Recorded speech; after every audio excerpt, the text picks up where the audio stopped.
วันนี้วันดีเยวีกับตาเวสสิไปคุยงานโต๊ะจี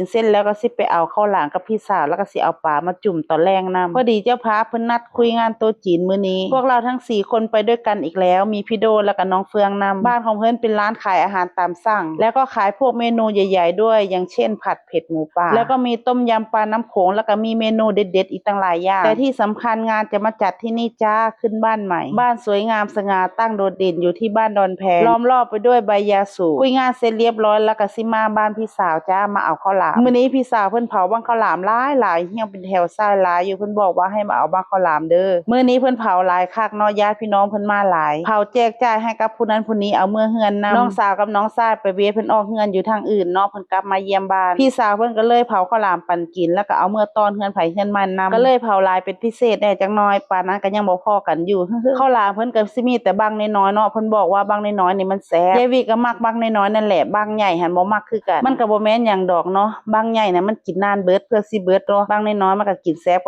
กันแล้วก็เบิดไวนำคนมาข้าวหลามขึ้นรถเสร็จเรียบร้อยแล้วก็สิมาเบิ่งปลามื้อแลงว่าสิเอาปลาไปจุ่มพร้อมส่วนพี่สาวของประเวศเพิ่นมีสาปลาเพิ่นเลี้ยงปลาสิมีปลานิ่นแล้วก็ปลาเพาะเอาขึ้นมานี่มีแต่ปลาเพาะโตกำลังพอดีกินเลยจ้ายายวิก็เลยว่าสิเอาไปจุ่มมื้อแลงนำพอดีบรรยากาศมันหนาวแห้งเนาะเฮาก็เลยสิจุ่มปลาไปนำแล้วก็ผิงไฟไปนำคือสิดีค่ะสำหรับปลาเนื้ออ่อนแบบสีเนาะอีกเมนูนึงที่แซ่บที่สุดก็คือ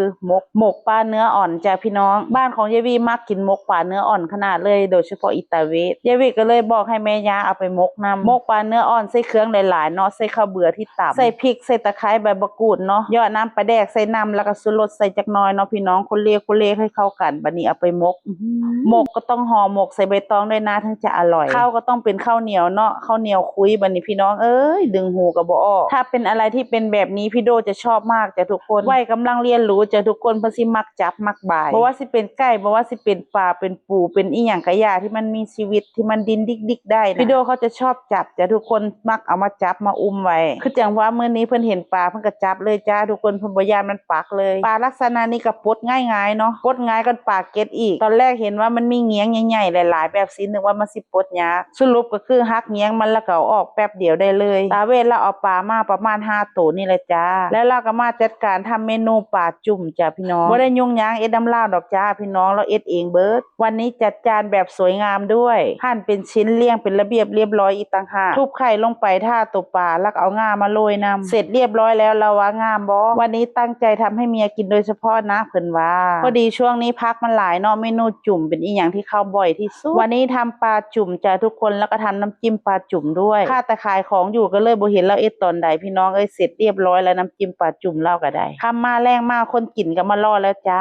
นางเรียงสลายอยู่แบบสีบ่แม่นอีหยังดอกพี่น้องเอ้ยหนาวอากาศก็ค่อนข้างเย็นแน่จักหน่อยเนาะแต่ว่าบ่หนาวปานใดแต่ก็เหมาะอยู่นะเมนูนี้กินไปด้วยพิงไฟไปด้วยจ้าทุกคนเสร็จเรียบร้อยบรรยากาศดีๆจ้ะทุกคนมาเด้อจ้ามากินน้ำกัน